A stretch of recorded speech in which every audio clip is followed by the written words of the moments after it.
Introducing Herbal Medicine course, Video 5, Part 1.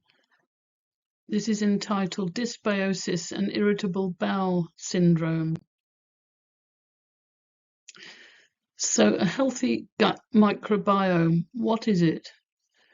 A microbiome refers to the totality of all the microorganisms in a particular part of the body. We're normally talking about the gut. There are about 10 times as many bacteria in the gut as there are cells in the human body, or even more. Thousands of different microbial species can actually live in the gut, but 99% come from only 30 to 40 species.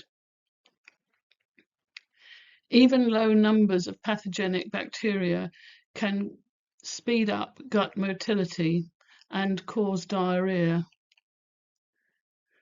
Bacteria of a healthy microbiome do ferment undigested food to provide energy for the body. They actually train the immune system via the lymphatic tissue which is present along the gut, and they can in themselves prevent the growth of harmful bacteria. Dysbiosis of the gut microbiome, then, is an imbalance between the different types of organisms like bacteria present in a person's microbiome. Symptoms coming from this can include constipation, but more likely diarrhea, abdominal pain, flatulence, and nausea. The causes of these symptoms in order of importance are, first of all, an infection. Many of these problems start with an infection of the gut. Antibiotics can also upset the balance.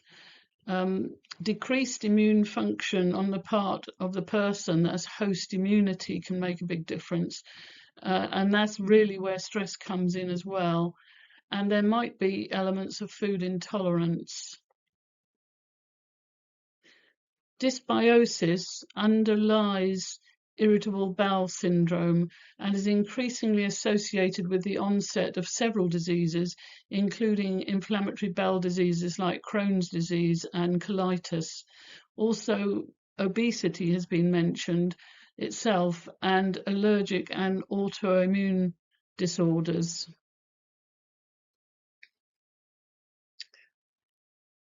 Changes in the microbiome in dysbiosis. So good bacteria in the normal flora of the gut include the dominant species Bifidobacterium and Faecalibacterium. In dysbiosis, there are no particular pathogens which have been found, but there is less diversity of species, fewer species in the microbiome, and a reduction in those two organisms that I mentioned, Bifidobacterium and Faecalibacterium species.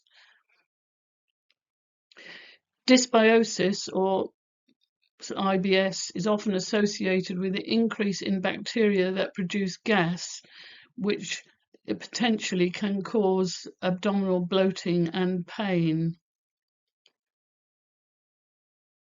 So how could we treat dysbiosis with diet and herbs? First of all, encouraging a good bacteria, dietary low carbohydrate diets. The bad bacteria, if you like, thrive on carbohydrates. Probiotics can help, and prebiotics, various commercial products can help. And discouraging bad bacteria. Herbal antimicrobials like garlic, thyme, marigold, sage, and herbal tannins, very important. Things like agrimony, blackberry, tormental are very helpful, and in fact raspberry leaf.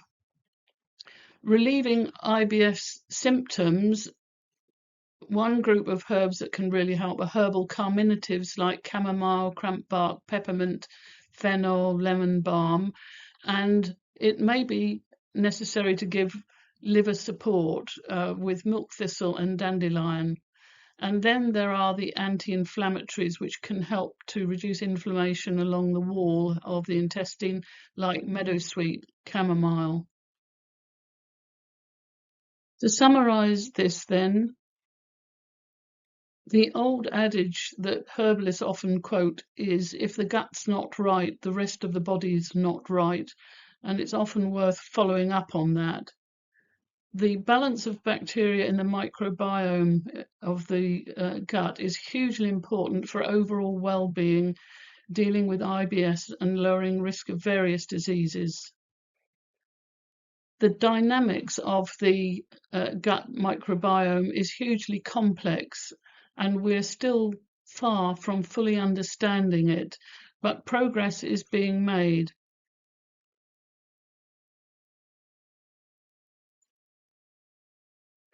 In the meantime, we can always turn to herbal remedies, which have been tried and tested over time, over centuries, to normalise our microbiome in times of need. So that's a quick survey of a very important topic, the balance of the microbes in our microbiome. So thank you very much for listening. Thank you.